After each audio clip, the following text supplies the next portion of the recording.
Well, we were awarded the SBIRT grant, which stands for Screening, Brief Intervention, and Referral to Treatment. With that SBIRT, we are trying to implement that into our clinics. With that, we are actually starting with the Coweta Clinic because we have more clinicians over there, and it just felt like that was the correct place to start. We started there. Now, SBIRT is actually for our primary care. So this grant was awarded for the adult primary care, not so much pediatrics just yet. But that is actually for to screen for substance abuse and substance misuse. And it's totally voluntary. It's not something that you have to do just because you're a patient there.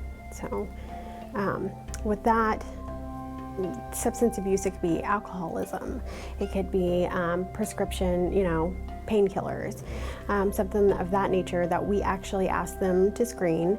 And if there is any issue, you may screen higher than most. We never pressure you into taking that treatment. Totally up to you, but we do give that option to come over to behavioral health for treatment.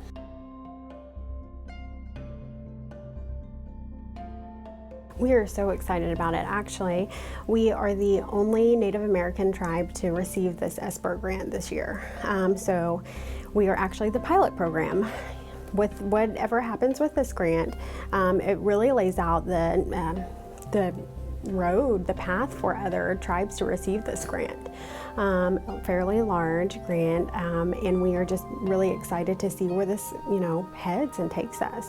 When you look at numbers in regards to alcohol misuse, substance abuse, it is, as we all know, or most of us know, it's very prevalent in Indian country.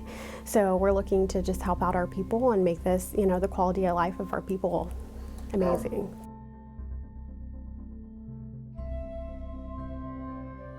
We try to use motivational interviewing. So motivational interviewing really helps in regards to substance abuse or misuse in order to just talk to people about some of the issues they may be facing. We're not only talking about substance abuse or alcoholism. We really want to talk to anybody about depression, or just to let them know that behavioral health is here for those people that are experiencing some issues every once in a while. But one of the things that we do use in regards to alcohol and to understand the low risk drinking limits and trying to see where everyone's at. It's actually a really good tool to use because not too many people understand the 12 fluid ounces and that bit. So for men on any single day, the low risk drinking limits would be about 4 cans, maybe 12 fluid ounces a day. 4 would be considered low risk. For a woman, 3 12 fluid ounce cans of beer would be considered low risk drinking. And anyone over the age of 65 would be 3 as well. So that kind of equals out to about 14 drinks per week for a man and 7 for a woman. Now, some people don't exactly understand when we ask how many drinks do you have a day? Well, this standard drinking sizes kind of helps because, I may have 3 to 4 fluid ounces of fortified wine, and we see that as maybe I have 4 or 5 of those and thinking, oh, well, that's a regular standard drink size. Well, this kind of gives a better example of what that actually entails and looks like. Like a wine glass, if you fill it all the way to the brim, that is not exactly one standard drink.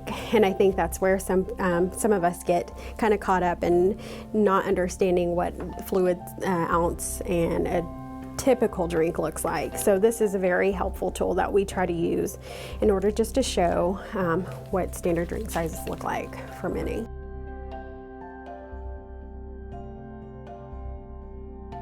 You always have the opportunity to come to behavioral health for any help that you may see fit. It could be depression you're dealing with. It may be just about any issues that you see in your life, alcoholism, substance abuse or misuse.